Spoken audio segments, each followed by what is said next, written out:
We are 1 week away from the Philadelphia Eagles Week 1 matchup against the Green Bay Packers. Before we dive deep into that matchup, we're going to give you our 2024 NFL predictions on today's edition of the Locked On Eagles podcast.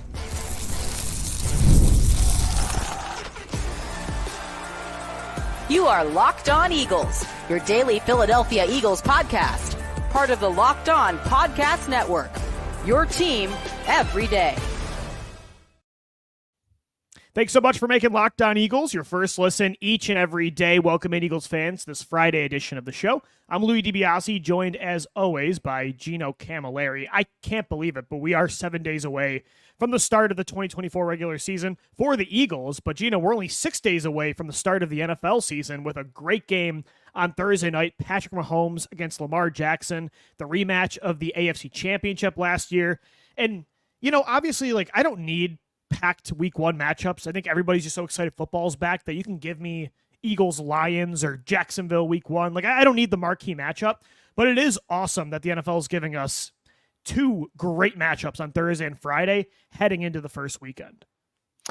This matchup, it just seems like they knew that you were going to have two high-powered offenses going at each other in prime time. You open up the season with an AFC battle that'll probably do the same thing, and then you just ride that wave into Friday night, and then you ride it into a slate on Sunday, and then you got games Monday. I always say, the NFL does a great job filling the total schedule, but man, this game, it might have future implications on a game we might see again in January or potentially a NFC championship type of match. Man, I am very afraid of what the Packers are going to be this year and then moving forward once this collection of talent really starts to come into their own right. And they were the youngest team in football last year, and they won a playoff game, right? Yeah, this they are year, again this year too. Yeah, so they're still the youngest team in the NFL. I agree. When it comes to who are the Eagles' long-term threats to not getting out of the NFC, Green Bay is one of the top three teams I think of. And today we're going to predict our NFL playoffs for the AFC and the NFC, our Super Bowl matchups as well. And Gino, I think we're both going to agree that I don't know if they're going to win the division, but yeah, Green Bay is a problem, not just in the future, but this year. They almost got to the NFC title last year. So this is a big test. And I think the conference overall is much more competitive compared to the last few years. And I kind of like how this sets up, Lou, because if you look at the last couple openers, right, you didn't go against teams that you were expecting to see down the line, right? And this game, you could expect to see Green Bay, not just now, in the future, for I don't know how many years Jordan Love is going to be the guy. As long as Jalen Hurts is here, those are two young teams with very good quarterback play. They're set up super similarly, Lou. You have these really mobile quarterbacks that do some unbelievable things with their arm talent. They were both question marks coming out of college if they could really be same the draft guy. class. Same exact draft class. If you were looking at finished product over tools, you probably draft Jalen earlier. But Green Bay was looking for the tools. They stat him. Who knew if he was going to be the guy? And all of a sudden, he comes into a game against the Philadelphia Eagles that was a barn burner last year. And that was the game that kind of got Jordan Love his seat into the driver's seat here moving forward. And being or was that 2 years 2022, ago? That was the Sunday night game. These games all kind of blend together. But with Green Bay, you look at the running back situation. They signed Josh Jacobs. You have Saquon Barkley. You look at the wide receiver element. Green Bay might be one of the only teams that can match you when it comes to your depth at the pass catcher position. And they probably have more depth than anybody in the NFC right now. Oh, yeah. They're 5 or 6 deep at wide receiver? Yeah. I totally agree. It's weird, though, because although Love and Hurts are in the same class, these two teams are on a completely different timeline, though, where they're both contenders now. But the Packers it just feels like they're just starting with Love. And the Eagles have been at this with Jalen Hurts now heading into this is year 5. So I think that's the one benefit of not sitting your quarterback is Hurts. I feel like, I don't want to say he's light years ahead of Love, but the Eagles have been at this with Hurts for much longer. And of course, the Packers probably don't regret it because they had an MVP and Aaron Rodgers playing QB. But it does feel like the Eagles have had this Hurts experience much longer than Green Bay has had it with Love, and they are from the same class. The one thing I will give Green Bay credit for is that they kind of do exactly what Howie does when if he sees a quarterback that he likes, he doesn't really care who's in the building. I mean, look at what Gutekunst did with Aaron Rodgers. Like, you have a bona fide Hall of Famer, and he's like, no, we're going to take Jordan Love, and even if he has to sit, we'll let this asset continue to grow, continue to gain market value. Could it have gone the way of Trey Lance? Absolutely. But it didn't. Jordan Love, coming out of Utah State, not a guy who really was reading defenses, not somebody who's super polished as a passer. That's the beauty of the NFL, Lou. Like, two guys taken in the same class. Jalen Hurts, a little bit older, been around more systems, wasn't really a toolsy projection type of guy. Jordan Love, the complete opposite, but both teams have found a way to make it work. And that's ultimately what matters in the NFL. And it is shooting fish in a barrel. And Green Bay has done a great job in the last 3 No, that's a great point. hitting every single time on that guy. Yeah, and they both have similarities. Both are amazing outside of structure. They have that mobility. They're great throwing the deep ball. But you're right, stylistically, coming into the NFL from college, it's a completely different evaluation process on both prospects. And they both did work out. So you're right. It is just, man, you just got to sometimes close your eyes and pick one, right? I think Hurts and Love are two huge examples of that. Predicting the NFL schedule, or I should say the playoffs for 2024, I'm curious, where do you, like in your NFC 1 through 7, where is Green Bay slated here? I think they're probably going to push to win that division. It'll probably come down to that late season matchup when they meet Detroit again and whoever splits that game.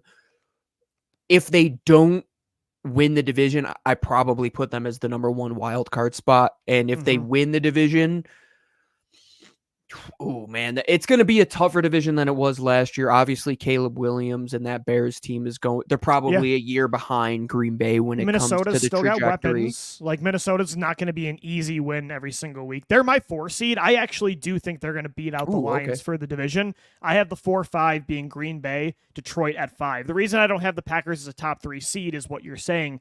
This division is so tough, whereas an Atlanta Falcons team might have, it's an easier schedule for them. I think it's an easier division. So I actually have Atlanta at 3 and Green Bay's at 4. The one thing I'm going to say is the NFC South every single year, almost like the NFC East, is like pick your poison of who's going to beat who. In the NFC North, until anybody knocks them off their throne, Green Bay absolutely dominates those teams, especially in Minnesota, especially a Chicago Bears. The Detroit one, it's a little bit tougher going forward, but they usually reign in the North. I would put them like a cusp 3, 4, 5 seed, like right there, probably 11, 12 wins. Who's your number 1 seed then in that equation? Look, I think probably San Fran. Yeah, I think there's for one more year, especially with Brandon Ayuk getting that contract extension. I want to believe the Eagles can push San Fran again this year. The Eagles are my 2 seed, but considering the collapse, considering how ahead the Niners did look last year, I do want to see it on the field. On paper, the Eagles are just as good as San Francisco, and just 2 years ago, they dominated them in the NFC Championship. So I don't think there's a huge gap between San Fran, Philly, Detroit, Green Bay. I really don't. But, I do think until I see it on the field, until I'm proven wrong, I'd put San Fran 1, Philly 2. I gave Atlanta the 3 seed, and then Green Bay's my top 4, the 4 seed there. Would you have it any different? I'd probably put Atlanta at the 4. Okay. Looking Detroit just outside. The 3, or did you say Green Bay, you have the money in the division? This one's such a toss-up. Yeah. Because if it gets down to like a defensive matchup, you probably take the Lions. If it gets down to like an offensive game, I'll probably take Jordan Love. I don't know, just so I don't have to take crap from my Packer friends. Like, I'll put Green Bay as the 3, and I think Detroit is going to be I think that is the one division where it's super close, and those teams it's going to come down to probably a tiebreaker or whoever wins that second matchup between those 2 teams. And I think they're both going to present problems to you. Like, Detroit's pass rush is going to be something that your young offensive line, if you get into that game late in the season, it's the 4th quarter. how is Cam Jurgens and this new combination with Mekhi Becton? Like, how could that hold up?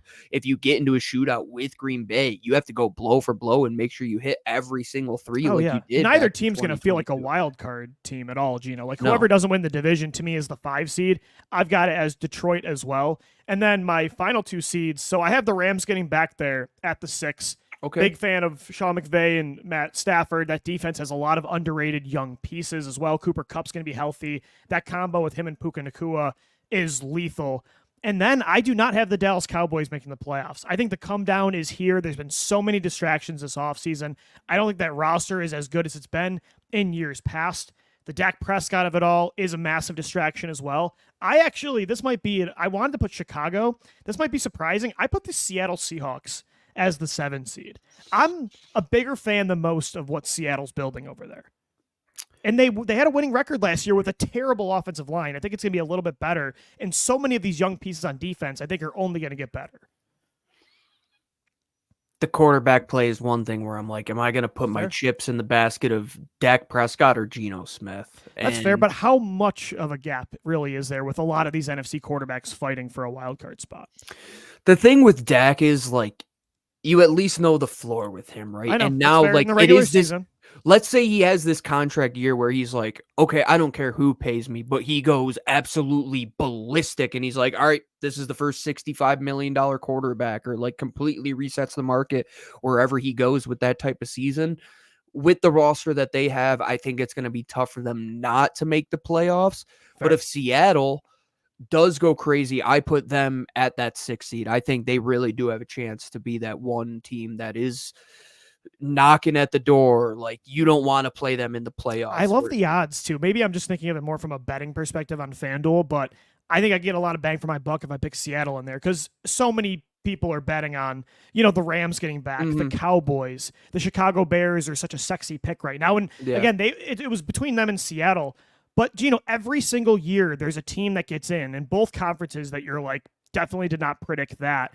And there's always a team that's a lot worse than you thought. And if I'm going to project one team to collapse or regress this year, I know what you're saying. Dak Prescott in the regular season, there is a floor there, of course, a very high one. But and maybe it's more of a heart pick. I'm going to bet on the Cowboys regression this year. See, I'm going to flip on that, and I'm going to go with the Rams being that team that it's like, fair, dude, you lost the best defensive player in the league. Like, that's a little tough to come back from when your defense already wasn't that great last year as it was. He's such a Stafford guy. I think he's so underrated still. But if he goes down, there's no chance for them, and he's had that injury history. Like, his arm just like one more injury away from completely falling off. And I just think Dallas is a team that I've bet against too many times with the bias that if I just look at it from an unbiased perspective. You can't be scared to be clipped by Locked On Cowboys, Gino. I'm not. I just think that, like, I know. the quote it's not bold to say the Cowboys make the playoffs. The all-in approach that Jerry Jones is taking, like, I think there's a legitimate, like, hey guys, if this doesn't work, things are going to have to change. Oh, that's why he hasn't paid Dak Prescott.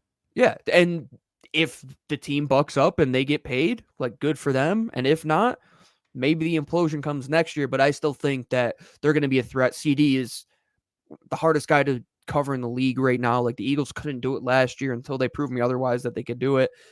Their offensive line's still going to be good. Their defense is going to be a problem. But the Eagles have to win this division. Like, nothing on Dallas. What the Eagles invested, where they are timeline-wise. If they don't win this division, I'm going to have a hard time hosting the show next year because I'm going to have so much anger and so many more gray hairs because they let themselves down again, because that's the opportunity at hand, is to win this division, challenge for the 1 seed. I still think I'm with you, San Fran, very, very good football team, maybe more complete top to bottom, and you have the more assurances when it comes to the defense. But if the Eagles just get back to what they did in 2022 and go on this crazy tear and get the 1 seed again, I wouldn't be surprised at all. No, I wouldn't be surprised at all. We'll predict the AFC and our Final Four coming up next, right here on the Locked On Eagles podcast. Today's episode of the Locked On Eagles podcast is brought to you by 5 Hour Energy. Look, we've got a lot of football coming up. We've got a game on Thursday night next week, Friday, Saturday's college football, Sunday, Monday night. I mean, Gino, there's pretty much football every single day of the week. Some action on Tuesday nights. You're going to need 5 Hour Energy to watch all of the games. 5 Hour Energy has been saving my life for years after working the overnights at the radio station. Now the 9 to 5 life on top of podcasting. 5 Hour Energy is the go-to. With zero sugar and a convenient, portable size, it's the perfect pick-me-up for getting stuff done. The 5 Hour Energy website is flavors galore, like watermelon, tropical burst, grape, berry, and more. There's a flavor for everybody, so make sure you try them all over at their website. If you go to 5hourenergy.com, that's the number 5hourenergy.com, and get some 5 Hour Energy products today, you can use our promo code LOCKEDONFB to receive 20% off your order. Once again, that's 5hourenergy.com,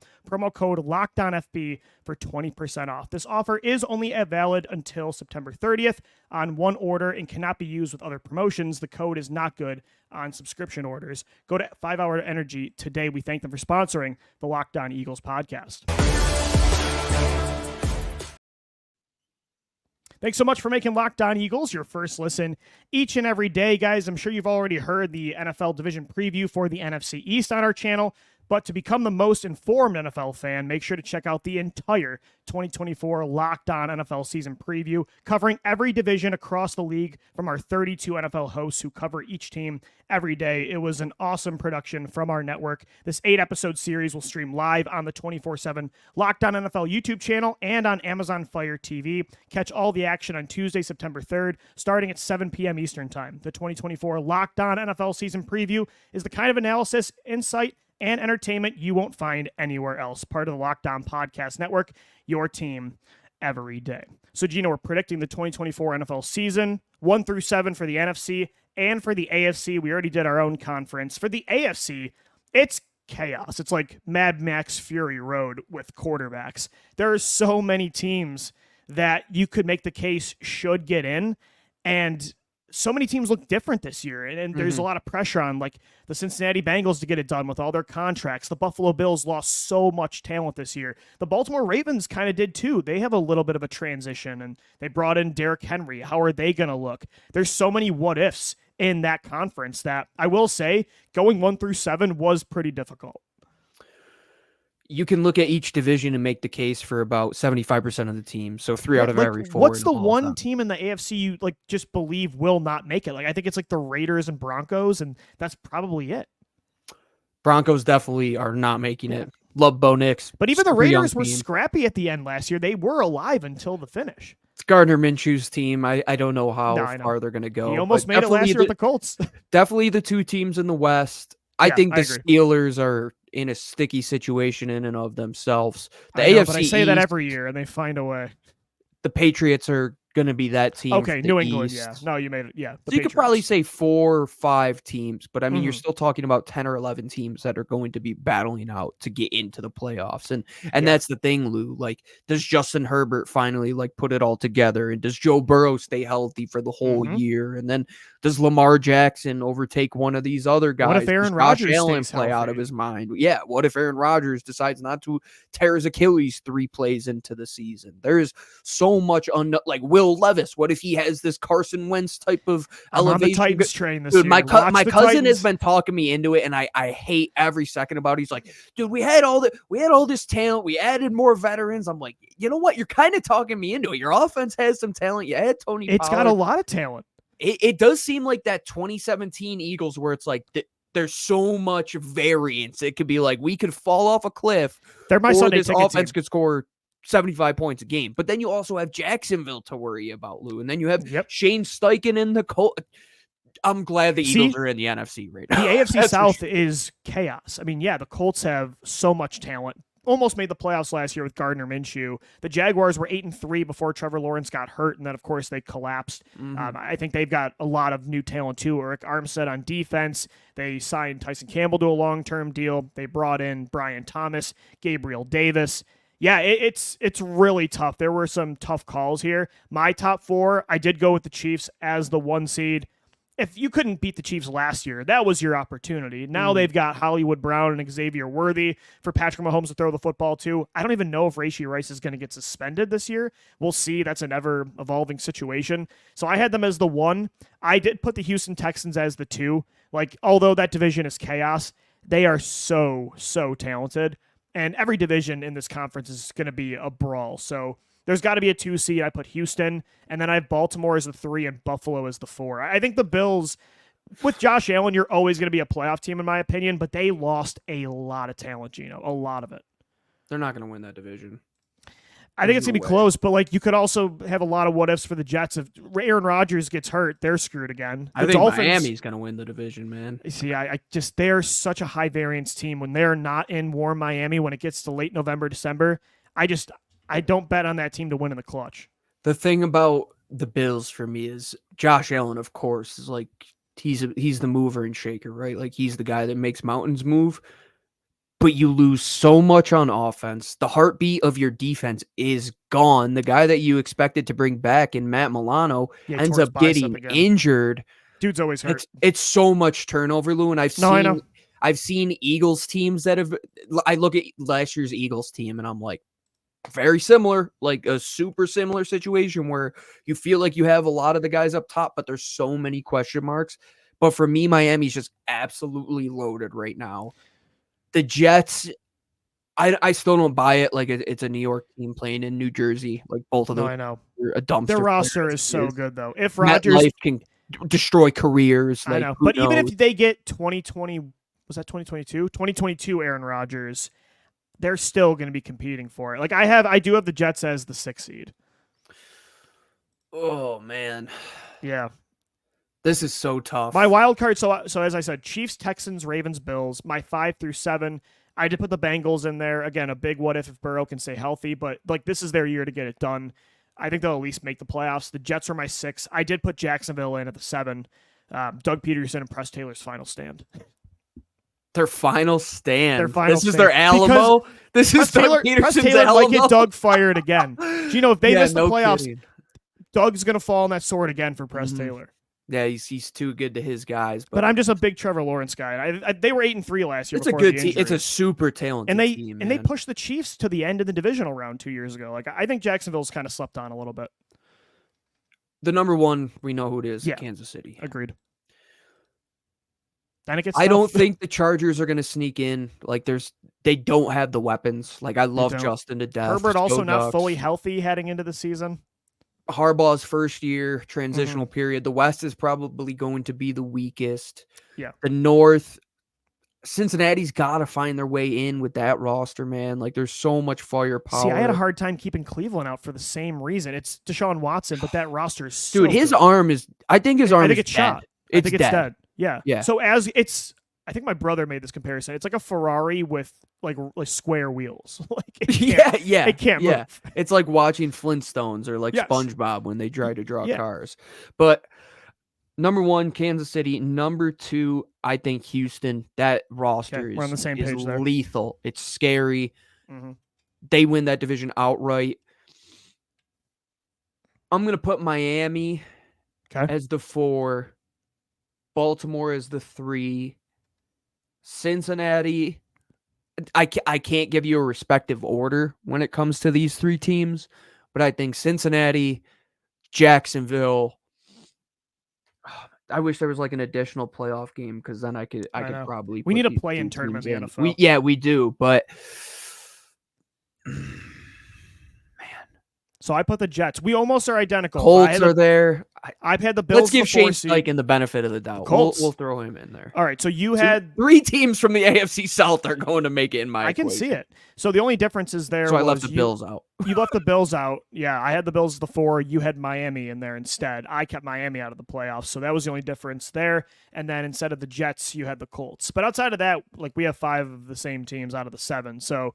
But, it's just like it's such a high variance conference right now. Like, you don't know what you're going to get. If the Tennessee Titans made the playoffs, I wouldn't be shocked. Yeah, my mind changed about 15 times. Yeah, and you talk about the Chargers, like Jim Harbaugh turns things around everywhere he goes. It wouldn't, I'm not predicting it, but with Justin Herbert, would it surprise me if they were the 7 seed? Not in the slightest. Then, Russell Wilson becomes the Seattle Russell Wilson in Pittsburgh. That team made the playoffs with Mason Rudolph. Like, Pittsburgh always, you predict everybody else, and they always find a way to weasel their way into the 7. If you correctly guess all 7 AFC playoff teams in the correct order, I want you to put it in a tweet today, bookmark this moment, and get back to us in a couple months from now, because I will let you bet every lottery ticket, tell me every hand of blackjack that I'm going to play, because you're a mind reader. There's no way you can make sense of this like the NFC. I think we have to ask the big question, though, Lou. Yeah. Can anybody beat Kansas City? No, I don't think so right now. My final four is KC. I do have Baltimore getting back. I think it's a rematch of the AFC Championship, and I think it's a rematch of 2022. It's the Niners and Eagles. But right now, it's very hard. Again, it's on paper. We haven't seen any football played. Like, I could change my mind in a month. But right now, it's hard to say it's not Kansas City versus San Fran again. But I do think the Eagles get back to the Final Four. I do. If everything goes as planned, they should. Yeah.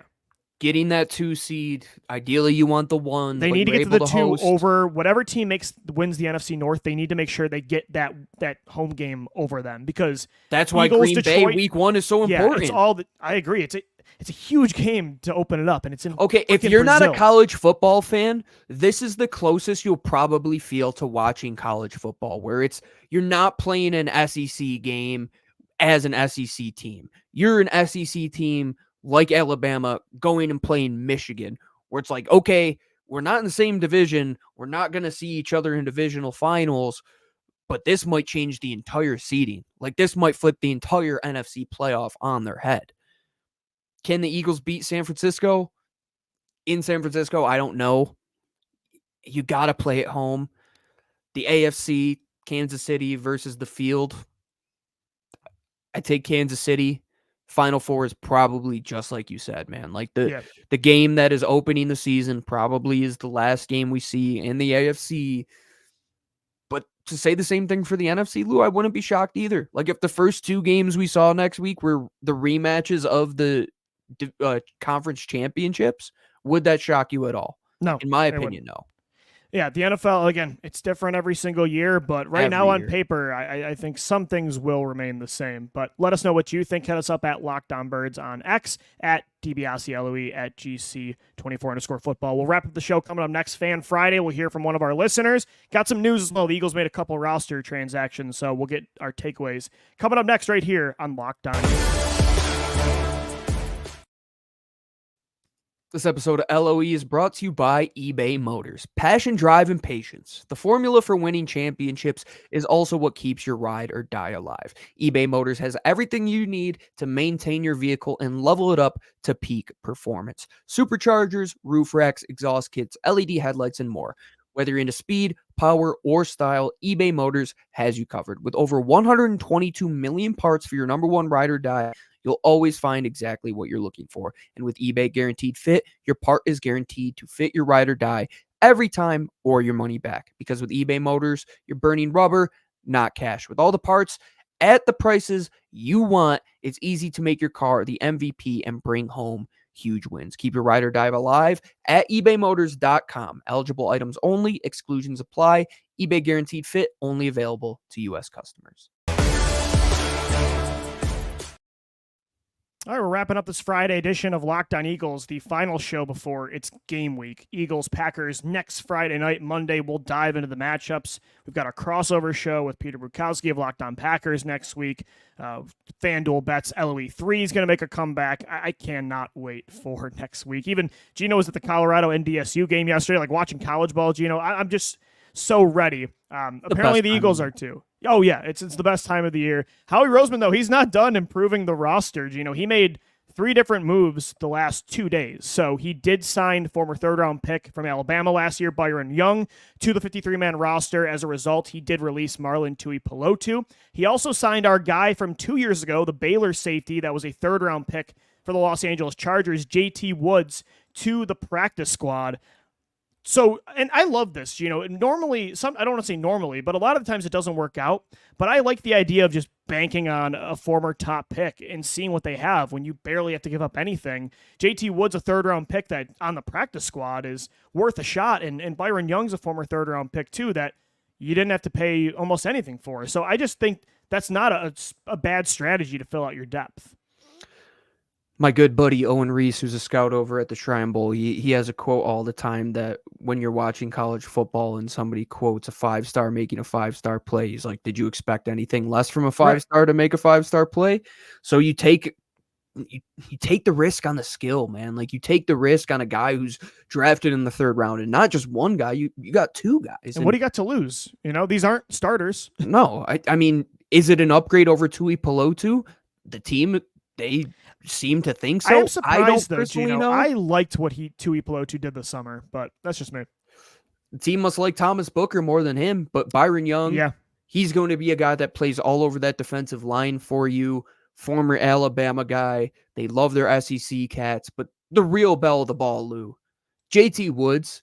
You talk about a guy that we absolutely just were enthralled with coming out of that draft. You talk about a guy who's upwards of 6'3", close. Yep. I mean, Runs, he's a 4, mammoth. 6? Former track guy, 4.36. You're talking about a guy who crushed it in just all the sprinting events when he was in high school. 6 interceptions next to Jalen Petrie, his final year at Baylor. We loved his ball skills. We loved his ability to come down and tackle. And now he's your 5th option at safety. That's why we're saying, like, why are people worried that, like, James Bradbury's all of a sudden injured? We just said this yesterday, yeah. Is JT Woods and Caden Stearns a bad combination to have behind what you already have? I forgot Stearns on the practice squad, too, and Sidney Brown's coming back. Why are we suggesting the Eagles sign safeties? Like, no, you make money in the crumbs when you already have the guys up top, man. Like, don't be shocked if these 3rd-round players end up coming and playing in 3rd-round type of caliber play, man. Like Byron Young, he was drafted there for a reason. JT Woods was drafted there for a reason. You take risks and bets on guys that were drafted there. Like, why not, Lou? They're not, like you're saying, the top guy. You're not bringing in Shaq Leonard to start for you in your defense, and he has drop foot. Like, that's not one of the things that you're doing. These are guys that are young, cost-controlled, upside. The Marlon Tui Pelotu element of it, a little bit intriguing. You and I talked through text message yesterday saying that we probably expected other moves. But Ojoma and Booker were so good this summer that I do understand why they felt I thought were comfortable doing this. Avonte Maddox might be the one, or like Darian Kennard might be the guy. I didn't think Marlon Tui Pelotu was the 53rd guy on the roster, frankly. Like, I thought he did good enough in his last couple of years, but hey, the team believes they can get better. The pro personnel department identified him. He's a guy that you went and put a waiver claim on. So you didn't just go out of your way. You targeted this player. This is somebody who you made a conscious effort to go and get. And JT Woods, Lou, like, it might just be there's too many safeties in the kitchen there in right now for the Chargers, but the Eagles will take that, man. They apparently, because they had him playing outside corner a lot this summer, so they were trying to move him at a new position. So I like him better as a safety, but he's got some inside-out versatility as well. So JT Woods, Byron Young, Eagles, Tui Pelotu is now out of the 53-man roster. Before we wrap up the show, let's get to one of our listeners who hit us up on X at Jordan at 6EaglesDiva. How do you guys think our new young secondary will handle the Packers' weapons on Friday night? And Gino, I do like this question because it's a matchup we'll get into deeper next week, but it's a fun matchup. It's 2 very young units, a young, deep wide receiver group for Green Bay that has shown flashes, but no like proven stars. They don't have an alpha. The Eagles have an older alpha in Darius Slay, and then kind of the same thing, a bunch of young corners that have flashed, but they're not alphas yet. And so I'm really intrigued by this matchup. I think it's going to be a back and forth kind of battle, but I'm confident. I don't think like this is a scary matchup to start, but it's a pretty even one, I would say. Here's one for you that'll get you excited. Yeah. You're going to see moments when this team is in dime looks, when they have 6 defensive backs out there, where Slay, who not even listed by his first name on the team site anymore, we cannot even say it. We just have to call him Slay. He's like Nene from the Denver Nuggets. Yes, there's exactly. Like Seal. Like Seal. What do you, Seal? Yeah. So you're going to have, in these dime packages, Slay on the field. Yep. Keely Ringo, Isaiah Rodgers, and Quinyon Mitchell, with Cooper DeJean and CGJ. Against like Christian Watson, Romeo Doubs, Jaden Reed. If they go empty, Wicks. Lou, if they go empty, you have to play those guys. There's no other option. The Packers have 2 legitimate young tight ends, Musgrave, Kraft. Dude, you're going to have to play battle. You're going to have to play dime. You're going to go one linebacker. Oh, this is not a heavy linebacker game. Don't expect to see much of Zach Bond or Nakobe Dean, in my opinion. No, this is a game where you're going to put the coverage backers out there. You might even say Cooper DeJean and CGJ. You guys are going to have to go pseudo linebacker for it. Maybe even Reed Blankenship is like your big dime backer for some of these packages. But it's going to be a game where the young secondary, if you want to see if these cats can run right away, Christian Watson, talk about a former track star, man, can get down the field. Romeo Dobbs, that's somebody who can cook down the field. Look at what he did at Nevada and in his career in Green Bay so far. He just cooks downfield. Dontavian Wicks, super underrated player. Jaden Reed, that's the matchup I'm worried about, Lou. Like, who's going to cover Jaden Reed in space? I don't know it's if gonna the be Eagles probably have a guy. Quinion in the slot. Like, that's going to be the way it starts. Yeah, off. who's the shiftiest of them all, right? Like, yeah, and look, Isaiah Rodgers has 4.29 speed at times, but he also bites sometimes on double moves. Christian Watson, one of his best routes is the sluggo. And I wonder, like, when Watson is on Rodgers' side, how that matchup will go. Yeah, this is going to be a fun battle. So I love this question. It's a matchup we'll get into more next week, but it's definitely like the matchup I'm looking forward to the most. It's going to be one of those things where it's going to be an NBA type of approach where the same defense isn't going to be the same one every single play. It's going to be who's on the field. All right, we have to get our nickel defense. We have to get our dime defense out there. If they go empty, we gotta take a backer off the field. If they go base, though, we gotta play our matchups. Like if it's Christian Watson and Romeo Dobbs, we probably want Slay and Ringo out there. If they go a little lighter, we probably want Rodgers and Quinion out there. So it's gonna be a true chess match of how these coordinators, Vic Fangio, and I forget, is it LaFleur that calls plays for them? Yeah, LaFleur calls plays. Yep. Yeah, that's going to be quite the test for them to go at it. And then we all have the running back. Josh Jacobs is somebody you got to cover. And then you got to cover these two tight ends. I say for a week from now, I don't even know what the over-under is over at FanDuel. I'm hammering the points. I don't think any defense is going to be played. Shootout. It's going to be Big 12 football all day long. I hope so. I love that kind of football. So hopefully we get that on Friday night, and hopefully we get an Eagles win against Green Bay. We will start our previews of that matchup next week, Monday through Friday, getting you ready for kickoff in Brazil. Until then, thanks so much for making Locked On Eagles your first listen each and every day. Make sure your second listen, again, is our Locked On NFL 2024 season preview. So again, this 8-episode series will stream live on our 24/7 Locked On NFL YouTube channel and the Amazon Fire TV channels app. Tuesday, September 3rd, starting at 7 p.m., part of the Locked On Podcast Network, your team every day. For Gino Camilleri, I'm Lou DiBiase signing off. Thanks so much for downloading, watching, and listening, and let's go Birds. Fly, Eagles, fly.